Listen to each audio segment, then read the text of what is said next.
welcome to the show. I appreciate you tuning in for another brand new review.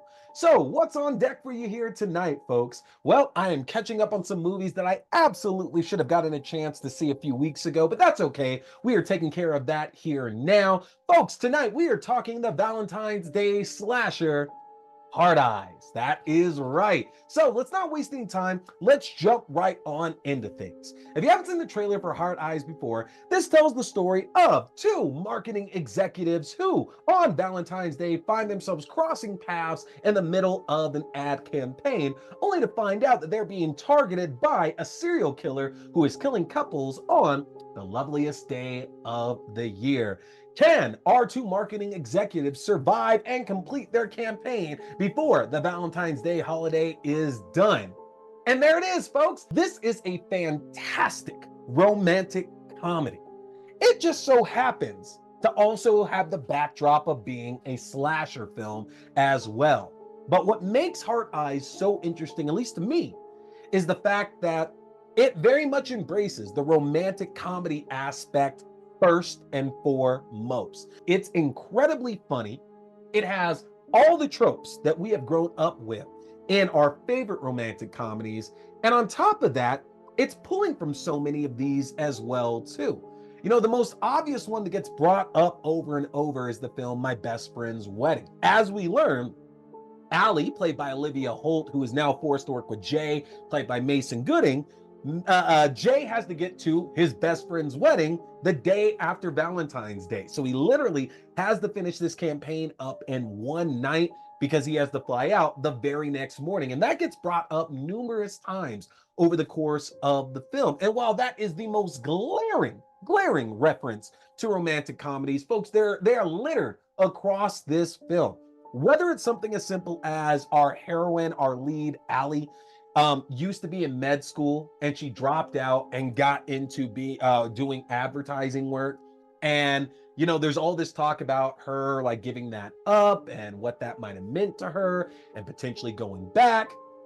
And the fact that she's dealing with a boss who underappreciates her, is very abusive, and of course brings in somebody to do the exact same job that she's already doing, which is going to breed conflict. Now, these two things are staples. They are trademarks of romantic comedies. The fact that somebody ends up having to work with this other person who's going to end up being the romantic interest. And of course, they're set up to clash with each other. They're set up to have all this tension and these issues there. And ultimately, throughout the course of the film, they break these barriers down and fall in love. That's not going to be surprising to anyone. But the fact is that Hard Eyes actually plays itself almost like Scream in a way.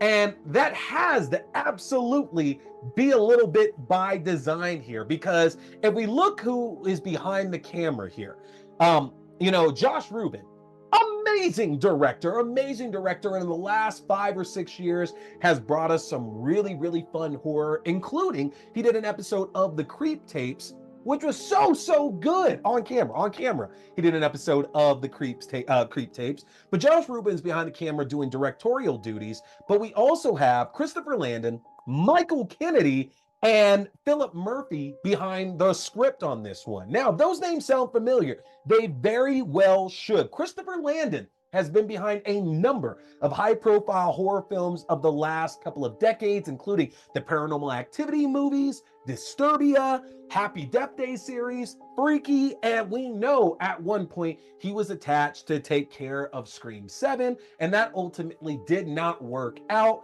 but we get to see a little bit of that kind of get on screen here for Hard Eyes. You know, if Scream was the film that made slasher movies very meta and brought into pop culture and commenting on all the cliches, all the things that you shouldn't do, Hard Eyes very much seems to be commenting so much on all these various romantic comedies that have been done over the last 30 or 40 years. And I think that's incredibly refreshing. The film opens up like a traditional slasher, to where we get our opening victims, and then we get introduced to our lead characters and the plight that's at the crux of this movie itself. But quite honestly, it feels a lot like the horror elements are very much separated out from the grand majority of this story.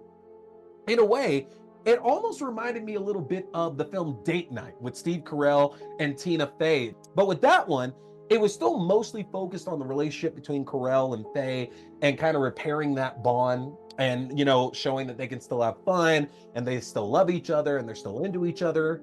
And that's very much what Hard Eyes is doing here as well, too, because there's a good chunk of change that we get to see. Again, like Jay and Allie interacting, and they even end up going on a date to kind of talk about their pitch and everything. And they end up running into Allie's ex-boyfriend. So much of this is pushing for the romantic comedic elements, and they do it so well that we're not missing the horror elements taking forever to show up. And they are there. This is a bloody, brutal, gory movie for sure. You are absolutely gonna get your fair share of blood, of guts, of fun kills in this. Like, the movie's not lacking that at all, but it's not the strongest point of it. And weirdly enough, I didn't hate that at all. Like, it's 60 to 70% of the film is dedicated to the romantic comedic elements, whereas the other bit is the horror. Y'all, for writing so much horror and so much in these other genres the last few years, y'all might want to think about helping to bring back the romantic comedy genre, because this was really good. I found myself laughing throughout the entire film. The Hobbs and Shaw joke, my lord. Y'all, okay, there is a fantastic gimmick in this. Like, the comedy was on point. And now, as for the cast, because I haven't talked that much about them, Olivia Holt and Mason Gooding have great chemistry together. You know, a lot of us obviously remember Mason Gooding from the most recent 2 Scream films. He's going to be back in Scream 7 as well too, and he does just as charming of a job in this film as he's done in those Scream movies. Olivia Holt, you know, she was in Totally Killer. I loved Cloak and Dagger. And then Cruel Summer was actually really good as well too. And I know she's been in a bunch of other stuff, but again, these two do such a great job of commanding the screen when they're on it. They are both absolutely hilarious. Like, the fact that both of them had equal comedic timing back and forth there was so good. You know, if anything, Mason Gooding was playing the straight man, while Olivia Holt was very much doing the comedic relief here. But they are both fantastic in this film. I've already mentioned Devon Sawa and Jordana Brewster, who themselves do a great job in this as well too. You know, Devon Sawa, I love the fact that the man just continually embraces those horror roots that we saw him in like so many years ago, and between Chucky, between this, between Hunter x Hunter, so many other ones now. The fact that he is just reveling in the joy of doing all this horror. And Jordana Brewster, who I feel that we don't get to see enough in projects these days outside of the Fast and the Furious. Like, I watched her in Lethal Weapon a few years ago, which she was great on that. But it's so awesome to see her in a role like this, because it's so different from what she's doing in the Fast and the Furious films. And I gotta go out for my girl there, man, because I'm a big Texas Chainsaw Massacre The Beginning fan, and I've talked about it on this show before, about how shocked I was that she got killed off at the end of that film, because I completely spaced that it was a prequel, and I knew that walking in. But either way, so great to see those two. I do feel, though, the standout of this is Gigi, if I pronounce it wrong, I'm so sorry, Gigi Zimbardo, who plays Monica, Allie's best friend. She was killing me in this film. Like, that is the best friend staple that you have in romantic comedies, and she is taking the cake on this one, y'all. She's gonna have y'all laughing throughout this entire film. And not only that, she is such a good best friend in this as well, that I have a feeling, I have a very big feeling that this film is going to get Gigi a lot of big work coming out of this here for sure. So, great cast. The horror is not a big part of it, but you still get the blood, the brutality, the awesome deaths in this one as well too. The mask is pretty cool. The murder weapons are dope.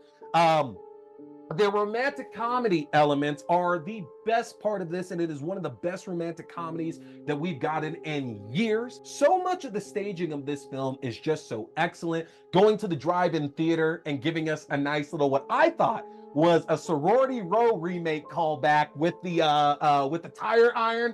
And if I'm wrong, y'all can let me know, but I have to think there's some Sorority Row lovers in that one there for sure. I'm hoping on that one there, because I love Sorority Row. And we are getting a sequel to that as well too, which is pretty fucking cool.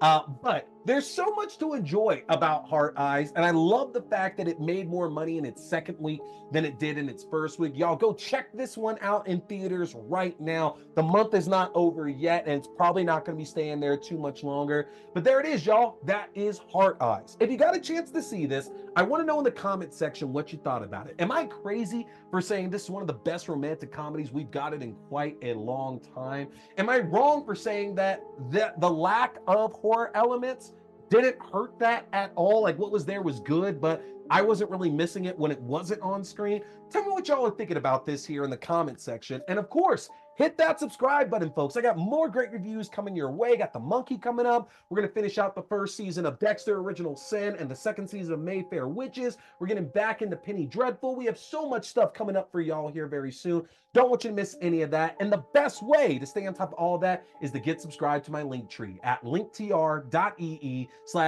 Scary Movie.